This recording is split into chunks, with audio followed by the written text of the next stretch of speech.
अस्सलाम वालेकुम ल्यूज़, मैं हारिस अज़मी प्रोफेशनल एस्ट्रोलॉजर आपकी खिदमत में हाज़िर हूँ। इस हफ़्ते की एस्ट्रोलॉजिकल कैलकुलेशंस लेकर ये वीक 7 फरवरी से शुरू होकर 14 फ़रवरी तक चलेगा।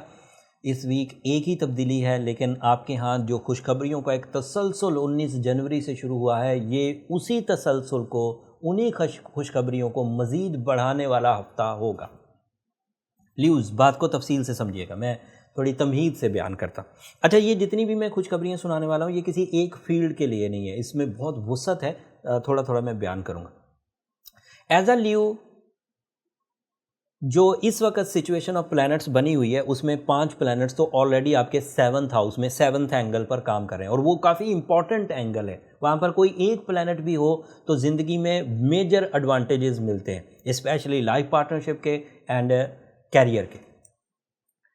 इंटरनेशनल ट्रैवलिंग के भी जो एडवांटेजेस हैं वो इसी 7th एंगल पर मिलते हैं। और उधर सिर्फ सूरज हो तो काफ़ी है, उधर सिर्फ जुपिटर हो तो काफ़ी है, उधर सिर्फ मरकरी हो तो काफ़ी है, लेकिन वहाँ 5 प्लैनेट्स हैं। Saturn is there for 2.5 years. Mercury तो अभी इस महीने तक है वहाँ पर, सन भी इसी महीने तक है, वीनस भी इसी महीने तक है, जुपिटर वहाँ 1 साल तक रहेगा। अब 13 फरवरी को चांद भी वहाँ आ जाएगा। तो ये 6 प्लैनेट्स लगातार आपके 7th हाउस को रोशन कर रहे हैं, एंड ये एंगल आपने पहले कभी नहीं देखा ल्यूज़। 800 साल पहले इतने प्लैनेट्स इस एक एंगल पर long term and short term planets इकट्ठे हुए थे और बड़ा एडवांटेज मिला था। और now again you are in a very golden season, जिसकी वजह से आप बड़ी कामयाबियां सिर्फ नेचुरल सपोर्ट से हासिल कर सकते हैं। उन कामयाबियों की थोड़ी थोड़ी नौयत बयान करता हूं। सन की वजह से हम leadership, decision making, bravery, confidence level, accuracy, mathematical calculations, executive decisions, risk taking, multitasking कर सकते हैं। ये जितने मैंने एडवांटेजेस गिनाए, ये सिर्फ एक प्लैनेट सूरज की वजह से। वीनस की वजह से हम लव लाइफ में अचीवमेंट्स कर सकते हैं, नाराज़गियाँ दूर कर सकते हैं, प्रपोज कर सकते हैं, प्रपोजल एक्सेप्ट कर सकते हैं। सिर्फ प्रपोज कर सकते हैं, प्रपोजल एक्सेप्ट कर सकते हैं, इसमें क्या बड़ी बात है, ये तो कोई भी कर सकता है। बट जब आप प्रपोज करेंगे या प्रपोजल एक्सेप्ट करेंगे, वो सक्सेसफुल रहेगा, रिग्रेट्स नहीं आएंगे। नेचर की सपोर्ट के दौरान जब आप कोई काम करते हैं तो उसका रिवॉर्ड बड़ा होता है। एंड वीनस इस वक्त आपको relationship, love relations, life partnership decisions, proposals, ceremonies, इसको सपोर्ट करा। That means delay of marriage वाले लोग रिजॉल्व हो जाएंगे, डिसीजन मेकिंग कर सकेंगे, रिग्रेट नहीं आएगा। जब शादी हो जाएगी तो उसकी कामयाबी के चांसेस ज़्यादा हैं। लव का इजहार करने में और उधर से कामयाबी मिलने के चांसेस ज़्यादा हैं। आसानी से सोल एक्सचेंजेस हो जाएंगी, soul bonding, soul welding create होगी। एक दूसरे को चाह लेने में इस सीज़न में दोबारा कभी वापसी नहीं होगी। This is a possibility by rules of astrology. तीसरा, यहाँ मरकरी मौजूद है। चेंज आए कि वो रेट्रोग्रेड है, एंड मरकरी अगर रेट्रोग्रेड हो तो कम्युनिकेशन थोड़ा स्लो हो जाता है, क्रिएटिव स्किल्स थोड़ी स्लो हो जाती हैं, प्रेजेंटेशंस थोड़ी स्लो हो जाती हैं। बट उसका जो नेमल बदल है, जुपिटर इज़ देयर, जो उसे काफ़ी हद तक बैलेंस कर देगा। And Jupiter is your mentor, your guru, your learning capacity, your teaching capacity, your rewards, sudden gains, and इसी तरह की एम्प्लीफिकेशन। जो किसी भी फील्ड को आप परफॉर्म करेंगे, जुपिटर की जो रेडिएशंस हैं, जुपिटर की जो सपोर्ट है, वहाँ से रिवॉर्ड्स को बड़ा कर देगी। ये आपके पास मौजूद है। And Saturn is on 7th angle is friendly, वो भी बिग जंप्स, कानून का आपको फेवर में जाना, आपका सही डिसीजन लेना, अच्छे और बुरे की तमीज़ करके चलना, ये सब। एंड फिर एक मार्स नाम का प्लैनेट है जो इस कंजंक्शन में शामिल नहीं है, वो अलग से आपके 10th हाउस में, और उसकी वजह से बहुत वुसअत के साथ ल्यूज़ को कैरियर एडवांटेजेस मिल रहे हैं। नई jobs, international jobs, new businesses, IT businesses, iron business, textile business, या फिर चीज़ों की मैन्युफैक्चरिंग करना, ये सब आपको रास आएंगे। अब मैं थोड़ी सी फील्ड्स बयान करता हूँ, हालांकि इसमें किसी एक फील्ड को पॉइंट आउट नहीं किया जा सकता, लेकिन मार्स से रिलेटेड एंड सन से रिलेटेड जितनी भी फील्ड्स हैं वो आपको रास आएंगी। मार्स से रिलेटेड फील्ड्स मोस्टली लैंड से रिलेटेड होती है। बिल्डर्स फ़ायदा उठाएंगे, प्रॉपर्टी की लेन देन करने वाले फ़ायदा उठाएंगे, एग्रीकल्चर वाले, लाइफ स्टॉक वाले फ़ायदा उठाएंगे, real estate agent, stock exchange जो एजेंट्स हैं वो फ़ायदा उठाएंगे। फिर इसकी वजह से तमाम वो क्रिएटिव पीपल जो राइटिंग करते हैं, एक्टिंग करते हैं, फैशन इंडस्ट्री से रिलेटेड हैं, या फिर एथलीट हैं, फोर्सेस से रिलेटेड हैं, ओवरसीज़ टीचिंग करते हैं, ऑनलाइन टीचिंग करते हैं, या फिर वो कुछ सीख रहे हैं, इन सब को फ़ायदा होगा, बैंकर्स को फ़ायदा होगा। एंड इसके अलावा हाउस वाइफ्स की एडवांटेजेस, 7th हाउस के सारे ही एडवांटेज, इतना बड़ा सीज़न हाउस वाइफ्स के लिए है, उनकी इज़्ज़त अफजाई, सेहतमंदी और तंदुरुस्ती, एंड अपनी ड्यूटीज़ को एक्यूरेसी के साथ निभा लेने की एबिलिटी, ये सब मिलेगी। एंड स्टूडेंट्स भी किसी हद तक छाए रहेंगे, ल्यूज़ स्टूडेंट मोस्टली छाए रहेंगे, हायर एजुकेशन वाले स्पेशली, बट अमूमी तालीम वाले अमूमी तौर पर छाए रहेंगे। इसमें जो उनकी तवक्कुआत हैं, जो उनकी परफॉर्मेंसेस हैं, वो उन्हें सपोर्ट करेंगे एंड रिवॉर्ड्स भी हाई मिलेंगे। इसके अलावा ये वो सब बातें हैं जो बड़ी पक्की हैं और इनका फीडबैक हमारे पास बहुत स्ट्रॉन्ग है।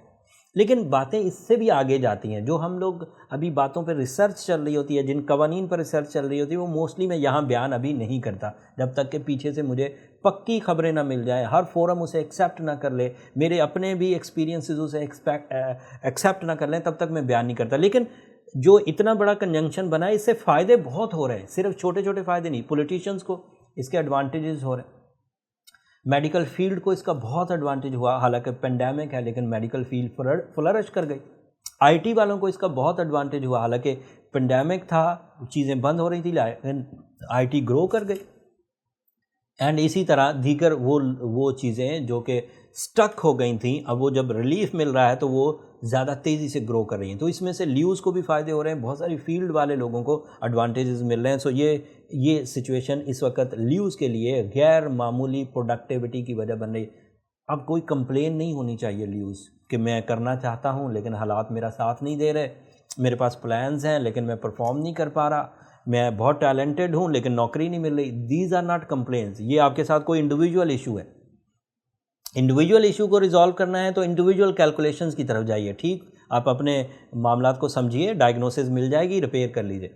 बट अगर कोई बंदा इस वक्त प्लैनेटरी पोजीशन को डिफाइन करेगा तो वो 100% ल्यूज़ की फेवर में सिचुएशंस को बयान करेगा। मैं नहीं, दुनिया को कोई भी प्रोफेशनल होगा वो यही कहेगा, the time is 100% favourable for Leos in every sector, personality से लेकर मनी मेकिंग तक, हर चीज़ को, इनफरादियत से इज्तमाइयत तक, सब एडवांटेजेस ल्यू को मुयस्सर है। कोई कंप्लेन नहीं बनती, कोई इस वक्त बुज़दिल ल्यू ये नहीं कह सकता कि ये बुज़दिली सितारों की खराबी से आ रही है।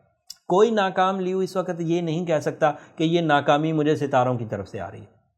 टाइम बुरा चल रहा है, ख़ज़ां चल रही, कोई इस प्लैनेटरी कैलकुलेशन करने वाला, कोई एस्ट्रोलॉजर इस वक्त ल्यू को ये नहीं कह सकता कि आपके साथ प्रॉब्लम। अगर उसके बावजूद कोई ल्यू इरिटेटिंग है, अगर उसके बावजूद कोई ल्यू सेंसिटिव है, एग्रेसिव है, सिक है, नॉन रोमांटिक है, या रिलेशंस को सक्सेसफुल नहीं कर पा रहा, तो दैट मीन्स वो इंडिविजुअली बीमार है और उसको जर्नल रेमेडीज़ के तौर पर blue sapphire, Ruby, emerald, diamond, इनमें से कोई एक पहन ले और साथ में सूरज शम्स पढ़े। लेकिन अगर वो ये कर चुका है या करना चाहता है और उसे लगता है कि मेरी सिचुएशन ज़रा सीवियर है, तो उससे पहले उसे अपनी पर्सनल कैलकुलेशंस की तरफ चले जाना चाहिए।